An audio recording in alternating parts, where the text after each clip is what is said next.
40, 50, 60 বছর বয়স্ক, 80 বছর বয়স্ক এদের গায়ে তিতুমির কলেজের শিবিরের টি শার্ট পরায়া, তারপরে হাতে না, ওরা তো লাঠি বলে না, ওরা লজেন্স নাকি, ঠিক আছে, লজেন্স, ঠিক আছে, এদেরকে দিয়ে মিছিল করাইছে। আপনি জিজ্ঞেস করেন দিব্যি এই মহাসত্যকে তারা অস্বীকার করবে। এই যে দেখেন দাদার বয়স এই যে 1, 2, 3, 4, 5, 6 প্রত্যেককে এটা শুধু এখান থেকে দেখতে হবে না, যেহেতু আপনারা প্রচার করেছেন, আপনারা দেখেছেন, তো সুতরাং 80 বছর আমরা দেখেছি ঢাকা বিশ্ববিদ্যালয় এরকমের। কারণ একটা বেসিক পার্থক্য আছে, আমাদের নেতাকর্মীরা যারা, তারা সবসময় নিজেকে প্রকাশ করার মধ্যে স্বাচ্ছন্দ্য বোধ করে যে আমি অমুক কলেজের এই পদে আছি, এবং সেটাই প্রকৃত রাজনীতি, আমি অমুক শিক্ষা প্রতিষ্ঠানে এই পদে আছি।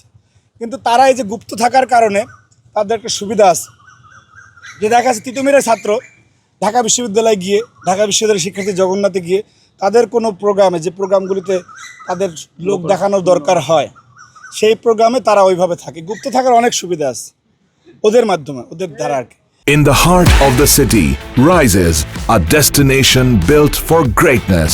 International Convention City, Bosundhara. Life takes a new course. কিন্তু তাদের প্রকৃত চরিত্র, প্রকৃত জনশক্তি, ম্যান পাওয়ার আপনি সেদিন দেখবেন, যেদিন একসাথে তাদের সকল শিক্ষা প্রতিষ্ঠান প্রোগ্রাম থাকবে। এমন প্রোগ্রাম শিবির দেয় না।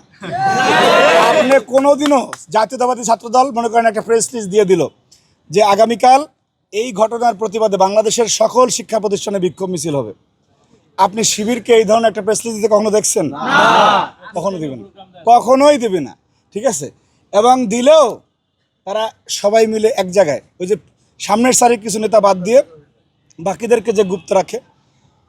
তো যাই হোক, এই যে ভয়াবহ ভাওতাবাজি, এই যে ভয়াবহ প্রতারণা শিক্ষার্থীদের সাথে, ঠিক আছে, যে আপনার গতকালকে ঢাকা বিশ্ববিদ্যালয়ে আমরা দেখেছি, পরশুদিন আপনার কোমলমতি মাদ্রাসা শিক্ষার্থী, একটা ছেলে 8 বছর, 9 বছর, 10 বছর, তারা টুপি পরা, পাঞ্জাবি পরা, তাদের হাতে জিআই পাইপ ধরা দিচ্ছে। এই ধরনের একটা ছবি যদি ছাত্রদলে আসতো, কি ধরনের কথাবার্তা ছড়াতো। কালকে দেখলাম দিব্যি টেলিভিশনে শিবিরের প্রেসিডেন্ট, সাবেক সভাপতি, এরা অস্বীকার করতেছে না কিছুই ছিল না। কত বড় মুনাফেক, আল্লাহর গজব পড়বে এগুলোর উপরে, যে